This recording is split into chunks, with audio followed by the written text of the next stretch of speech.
우리 지금 한미 관계 잘 되고 있습니까? 예, 잘 진행되고 있습니다. 근데 대사께서 지난 9월 3일에 이런 말씀을 하셨어요. 한국이 안보는 미국에, 경제는 중국에 기대고 있다. 이게 안보만으로 나라가 존속할 수 없고 경제 활동이 안보만큼 중요하다. 이런 얘기를 하신 적이 있죠. 꼭 그렇게 하지는 않았지만, 예, 네, 더 그런 얘기를 했다면 부연 설명이 필요합니다. 예. 그러면 미국과 중국이 대한민국에게 똑같은 중요성을 가지고 있다는 이야기인가? 마치 한국이 미국과 중국 사이에서 기능적인 중립을 선택해야 한다. 이런 메시지로 오해될 수 있는 발언이라고 생각하지 않으세요? 대한민국 대사로서 좀 더 신중하고 또 절제된 발언이 필요하다고 생각을 합니다. 이 문재인 정부가 종전선언을 외치고 있는데 아직도 이 종전선언이 되지 않고 있는 이유가 뭐라고 생각하십니까? 북한의 입장 결정입니다. 그렇죠. 북한이 핵과 미사일을 개발하고 이번에 열병식에서 공개한 신형 ICBM이 등장을 하고 개성에 있는 남북 공동연락사무소를 일방적으로 폭파하고 우리 해수부 공무원을 사살하고 소각하는 이런 반인륜적인 범죄를 저지르고 있기 때문에 아무리 문재인 정부가 종전선언을 외쳐도 북한은 물론이고 국제사회의 호응이 없는 것입니다.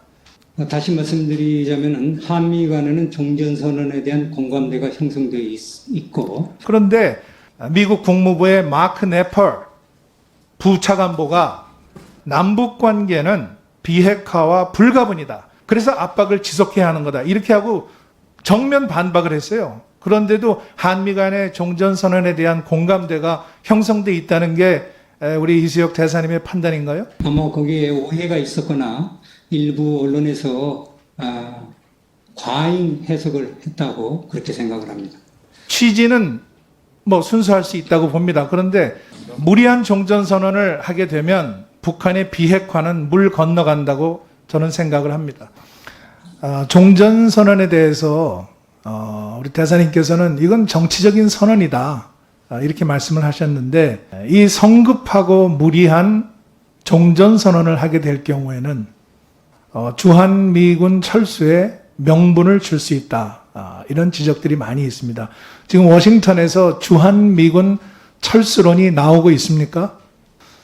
미국 정부에서는 어느 누구도 주한미군 철수론이 검토된 적이 있다 하는 얘기를 한 관료가 없습니다. 네.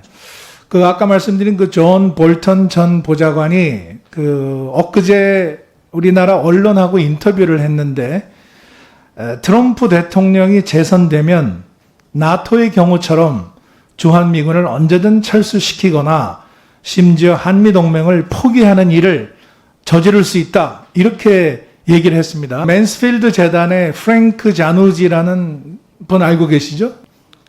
인터뷰를 했는데 여기에 이렇게 했습니다. 트럼프 대통령 재선이 현실화한다면 주한미군 감축 또는 철수 등의 조처가 현실화할 공산이 있다. 이렇게 얘기를 했는데 이런 이야기가 계속 나오는 것이 우리 한미 관계에 도움이 되지 않는다고 생각하는 대사님은 어떻게 생각하세요? 맞습니다. 도움이 되지 않습니다. 근데 제 의견은 주한미군이나 한미동맹은 한국의 방위만을 위한 것이 이제 아니다 하는 것이 대부분의 의견들이고 트럼프의 개인 생각이지 미국의 정책화하기에는 아직은 그런 분위기는 아니다. 지금 미국이 대선을 치르고 있고 이제 한 달도 남지 않았기 때문에 제가 질문을 드리는 겁니다.